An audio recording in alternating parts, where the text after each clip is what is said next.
We got a pretty early look at the upcoming New Year's banner for 2021, and we also got the update download, so we know the stats of these new units as well.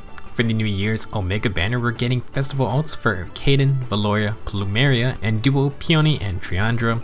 Seems like New Year's is time for seasonal alts for the previous book characters. We've had Fjorman Crew, Air, and now Peony.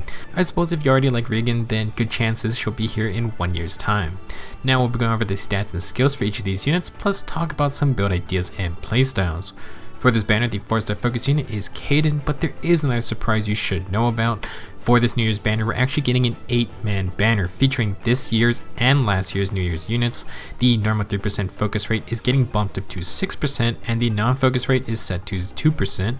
Definitely an interesting change, and perhaps this is an experiment to address the ever-growing number of seasonal rerun banners. We could see this occur throughout the year, though I'm sure intelligent systems will be looking at feedback and data to determine if this is going to become a new norm, or maybe it's going to get tweaked a bit. Getting back to Years Kaden, he will be a Red Beast cavalry unit this time. For stats, he has 41 HP, 35 attack, 39 speed, 25 defense, and 28 resistance, just right behind Regan in attack and speed, and he does have a defense super boon if you want a little extra bulk. Pretty impressive stats for a 4-star focus unit, but Kaden will be getting a little wild with his unique weapon. Now for old skills, Kaden has Swap and Even Speed Wave, a little bit of extra speed for the road. Normal Kaden is a neat support buffer, but this time he's ready to rock and roll. His Refreshed Fang is a 14-man weapon that grants a flat +3 speed. That brings him up to 42 speed already. Now at the start of combat, if the foe has more than 75% HP, Kaden gets another +5 speed, inflicts -5 speed on the enemy, and then if he outspeeds his opponent, he deals true damage equal to 70% of the difference between speed stats. This has a max of +7 damage, which is reached when Kaden has 10 or more speed than the foe. Conveniently, Refreshed Fang literally creates a +10 speed difference for Kaden, so have fun outspeeding this guy.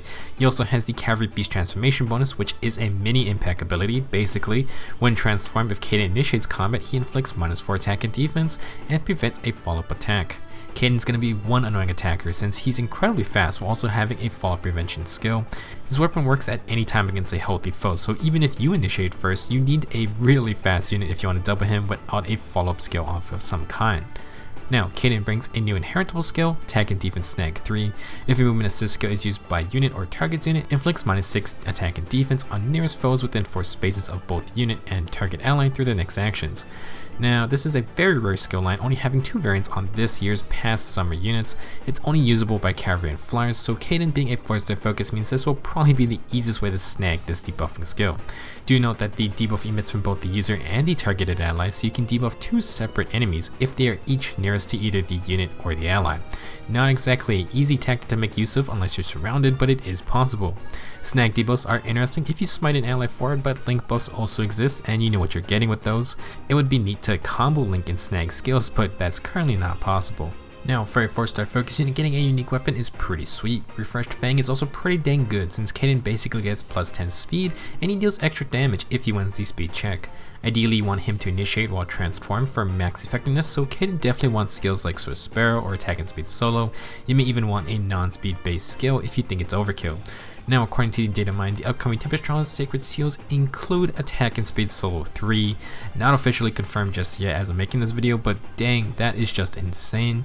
While Speed and Res Solo patches up a lot of weaknesses for certain speedy units, if you just want more damage, then you really can't go wrong with the Attack and Speed Solo variant, especially since it can combo with so many good A skills.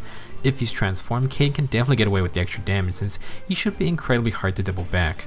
As such, he should be able to get into Desperation range safer, and if you just want pure KO power, you can go for a low B skill. Sadly, since Cavaliers can't use Flashing Blade if you want to run Gale Force, Kaden is stuck with Heavy Blade.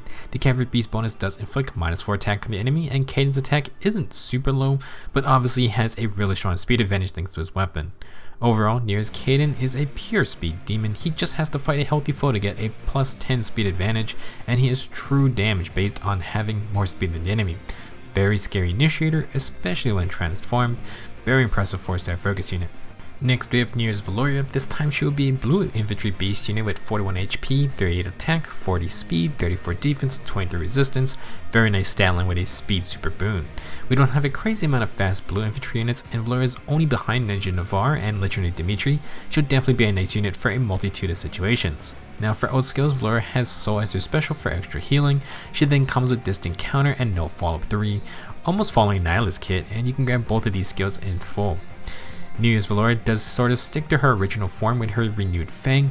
This 14-man weapon accelerates specials, and if Velouria is within 2 spaces of her support partner, she inflicts -6 attack and speed on the foe, and she gets special cooldown charge +1 per attack. Additionally, Velouria grants special cooldown charge +1 per attack to her support partner if they are within 2 spaces. The original Velouria also had a support partner mechanic, but she only granted -2 special cooldown at the start of the fight. This time, Years Velouria is ready for the long run, and she's an infantry beast unit, which means when transformed, she deals +10 damage on special procs. Seems like a great ability when you accelerate specials and you have more cooldown reduction. Velouria also gives herself and her ally the best cooldown reduction possible, and since it's tied to her support partner, she can give certain class types this steady breath / special fighter cooldown reduction. For example, Cavaliers and Flyers struggle with cooldown reductions, so it's great for them, and bows, daggers, and mages can't normally run steady breath either. Brave Lucina does grant similar cooldown reduction to physical damage units, but for a non-armored mage, Velouria can be a neat teammate. For example, she could be a great partner for tanky mages like Kyria or Fallen Leon. Last thing to keep in mind is that Years Velouria needs a support partner to activate the first part of her weapon. Outside of accelerated specials, she must be within 2 spaces of her partner at all times. Also, support mechanics are only enabled in the player's hands, so she is pretty useless on a defense team. For builds, Velouria is set up for success. Renewed Fang puts Soul on a 2 cooldown, and her increased special charge will charge Soul after taking 1 hit from the enemy. With distant counter, she can immediately reply with Soul to heal up, and if she is transformed, she gets an extra 10 damage. Very deadly combo, and Velouria can also do this with any 3 cooldown specials like Luna or Bonfire. As for no follow-up, Velouria is decently fast and inflicts -6 speed, so this helps protect against guaranteed follow-up attacks and lets her bypass worried fighter type skills. You can easily set her up with a speed increase in Sacred Seal or go for some extra resistance. Unfortunately, running a solo skill may be tough because Renewed Fang requires Velouria's support partner within 2 spaces. This hampers her offensive moves and even hampers her partner's offensive options, so for the most part, Velouria wants to sit back with distant counter. You can make player phase moves, it's just going to be a bit hard to pull off. In terms of builds, I would keep DC because it's fun, but you could use a Bond, Unity, or a tier 3 dual stance. No follow-up is nice, but you can also use a low skill or Vantage since Velouria will have plenty of specials ready. She can also utilize the legendary Ike 4 cooldown Aether plus special Spiral combo. Basically, once Aether procs, it's going to go down to 2 cooldown. Velouria tanks 1 hit, charges Aether, and counters back with it to heal up, and you can just keep doing this loop over and over. Sadly, beast units can't run close calls, so that won't be an option here. For C-Skills, Attack Smoke is nice for dealing with multiple threats, but a Joint Drive would also be nice since that would buff Velouria's support partner as well. If you wanted to pair her with a Beast support ally, she could run Fortify Beast and Hone Beast for +6 buffs to everything. You're free to stick to tactics or drive buffs as well. For the most part, Velouria is a great special spammer herself. Ideally, she should be transformed for the extra 10 damage, and you could tack on Wrath 3 for another 10 damage as well. As for her support partner, there is a lot of freedom, but the special cooldown charge would be interesting on units who can counterattack immediately with low cooldown specials like Noontime on a Spendthrift Bow user. It also works incredibly well with any distant or close counter units since generally they play more defensively and Velouria can easily back them up. Our Brave Lucina is not going to be out of a job. Years Velouria brings a similar level of special spamming support, and she gets the same benefits while having faster specials and extra damage on special procs. Very cool unit that can open up some fun strategies. Our third unit is Years Plumeria. She's back, but this time as a colorless flying archer. Plumeria will still be a dancer, but she is packing some firepower. For stats, she has 41 HP, 42 attack, 17 speed, 18 defense, and 39 resistance. She does have an attack super boon, and 42 attack ties legendary Crom for highest attack for an archer. She has pretty high res as well, so Plumeria can certainly snipe off any low defense mages that try to attack her. Her speed and defense are incredibly low though, so expect her to get doubled a lot, and any physical damage on her will be bad. For old skills, Plumeria does keep her unique Sweet Dreams Dance. It grants another action and +3 to all stats for 1 turn, while also inflicting -4 to all stats on the nearest enemy within 4 spaces. She also comes with Quick Repose 3 and Attack and Defense Rain 3, so again, she definitely can mess up attacking mages or healers. For her unique weapon, Plumeria has the First Stream Bow. This 14-man weapon grants a flat +3 resistance, so that bumps her up to 42 res total. It also grants +4 attack to allies within 3 spaces, and inflicts -4 attack on foes within 3 spaces as well. Pretty basic support weapon. First Stream Bow is basically a big drive attack buff, and if enemies do get close enough, Plumeria can provide an extra attack debuff as well. The strength of this weapon is that all of its in-combat effects will stack with Sweet Dreams field buffs and debuffs. This creates some nice stat advantages for Plumeria's teammates, assuming you can line up everything correctly. Because the buff/debuff aura is around Plumeria, she'll be better suited for defensive usage. She can dance your defender, debuff the nearest attacker, and when they come to you they get hit by even more debuffs. Still, you can make offensive moves with Plumeria just fine if you aren't extending too far. Now, Plumeria brings a new inheritable skill, Close Ward. If magic, aka tome users, staff, or dragonstone foes initiate combat, unit can counterattack regardless of range, disables adaptive damage skills, and grants +5 attack and res to the user. So Close Ward is the last of the foil/ward A skills. It was definitely not looking like it would be very useful since its close counter effect only works on dragons. Meanwhile, regular close counter lets you counter all the other melee threats. Ranged units also get hit by adaptive damage from dragons, so high res units still get messed up.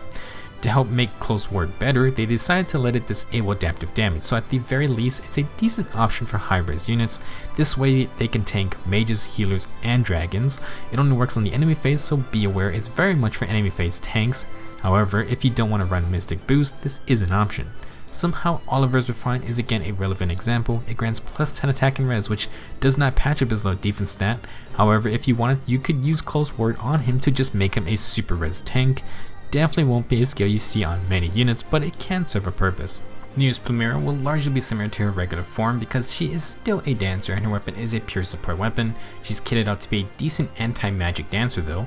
Very high base resistance combined with Close Ward, quicker pose, and attack and defense range definitely provides enough firepower to 1 or 2 shot attacking mages or healers, maybe even some dragons. However, Plumeria is going to take 2 hits, so she's definitely not super safe, especially if the enemy has fast charging specials. If you just want to use her for her support abilities, you don't have to change anything, just add a supportive Sacred Seal. You could run Wings of Mercy or Aerobatics for more mobility, but then she will be pretty reliant on just one-shotting squishy units to KO stuff. While attack and defense range may seem like a combative skill, it technically can support allies since its debuff works on foes allies are fighting. If you line up Plumeria right behind a defender, attack and defense range will affect enemy melee attackers, and they also get hit by first stream bows, so that's a pretty nice -8 attack debuff with some added damage. If you don't want to stand too close, you can swap to a drive buff or even a Fire Emblem buff. Now if you want to have some fun, Plumeria could just take on a Brave Bow. 42 base attack with some death blow skills would be pretty nice if you need a dancer with some aerial damage. If you just want to be super defensive, you could actually borrow Felix's Reindeer Bow. That grants +5 attack and defense and guard. And if we add another defense increasing A skill, then maybe Plumeria can survive some physical attacks. Of course she's going to go down easily to an archer without Iota Shield, but this is a lot of effort just to keep your dancer alive. Probably not very necessary, and I would just keep First Stream Bow for its added buffs. Overall, I would just use her base kit and swap in Wings of Mercy if needed. Plumeria can dance and provide lots of buffs/debuffs, and her base kit will let her take on magical damage threats. Last up is Years Duo Peony and Triandra. The pair is reunited and there will be a green mage flyer. Peony will still be a dancer as well. Her stats are 38 HP, 34 attack, 40 speed, 16 defense, 23 resistance. Very squishy stat line, but she does have lots of speed with decent attack. Peony will have speed and res super boons as well. Unlike Plumeria, this duo will be a lot more susceptible to any kind of damage, so they definitely don't want to take any hits if possible. For old skills, Duo Peony will have attack and speed bond 4 for that big +7 attack and speed boost, and attack and speed debuff neutralization. She will also come with Joint Drive Attack, which is a universally good C skill for some extra damage. So, Duo Peony and Triandra will also keep Peony's unique Gentle Dream Dance. They do have a new weapon called Bond of the Alfar, which grants a flat +3 speed and grants +6 attack to any allies in cardinal directions of unit during the allies' combat. So this brings Peony up to a nice 43 speed, and this huge +6 attack buff extends across the whole map. Bond of the Alfar is basically the same as Peony's regular weapon, except it grants +6 attack instead of +3 attack and +3 speed, with Gentle Dream staying the same as a stat/mobility buff built into a dance. Duo Peony is essentially the same type of unit. Everyone can get regular Peony for free, and if you used her, then Duo Peony should be no surprise. However, Duo Peony has a dual skill, and this one grants another action, a +3 stat buff, and the warping status to one adjacent ally with the highest HP. It does work on dancers, but if multiple units fulfill the conditions, then nothing's going to happen. This is a very easy to use dual skill. It is literally the exact same as Gentle Dream, except the stat buff and warping status is not going to spread out to other allies. It just applies to the targeted ally that's going to get refreshed. You can activate dual skills at any point, so Duo Peony can dance 2 allies in one turn. Considering Gentle Dream spreads the warping ability to multiple units, they can warp next to Peony, and she can use this dual skill afterwards to refresh them for another action. Lots of playmaking potential with 2 dance abilities. Now, for a new inheritable beast go, Duo Peony has Res Cantrip 3. If Singer Dance is used, inflict -7 resistance on nearest foes within 4 spaces of unit. This is a dancer only skill similar to Plumeria's unique dance, except it only targets one stat. You can use this skill in the same way to set up offensive moves or debuff an enemy for baiting. They aren't bad skills, they just have a focus on setting up more advantageous fights compared to the clutch factor that Wings of Mercy has. Again, not much changes between regular Peony and Dual Peony. They should play very similarly with the addition of the dual skill for one more dance ability. Very high potential, and do keep in mind Peony will get the dual BST boost for arena scoring. She's going to be treated as a 190 BST unit, which is kinda insane, so you may see her in arena potentially. Duo Peony's dancing support should be familiar, however she does have quite a bit of offensive power, assuming she can avoid getting touched. With attack and speed bond 4 and joint drive attack, that's an extra +11 attack and +7 speed, so Peony can definitely help out if the enemy isn't able to fight back. I mean, if you really want, you could run things like Sturdy Impact or a solo Sacred Seal for more combative power, but she will still be pretty fragile overall. I would just keep her in the backlines and tack on another support buff like Drive Attack 2, and just to add to the attack stacking madness. With her weapon, Gentle Dream, and Joint Drive Attack, Peony can supply +13 attack, which is substantial, so if you have an ally that really just wants more damage, then Duo Peony can be a great support pick. Personally, I do like regular Peony a lot since her mobility buff does spread to multiple units, so I don't see why Dual Peony won't be just as effective. Her dual skill is just the cherry on top. Overall, pretty crazy New Year's banner, no inheritable weapons this time, and we have 2 more flying dancers ready to terrorize your teams. If you don't have any orbs left, you can look forward to Years Kaden, who will be our Tempest Trials unit. As I mentioned throughout the video, it seems like attack and speed solo is one of the new sacred seals, so you really don't want to miss on getting that one. I kinda still can't believe it, but we did get Swift Sparrow during last New Year's, and that was a shocker as well, so I suppose it's just another thing we're gonna have to deal with. Banner won't be available till the reset for the start of the new year, but I will also put out the Tempest Trials video pretty early. I probably will be celebrating New Year's Eve, so I want to get that video out before the partying begins. Thanks for watching, see you guys soon.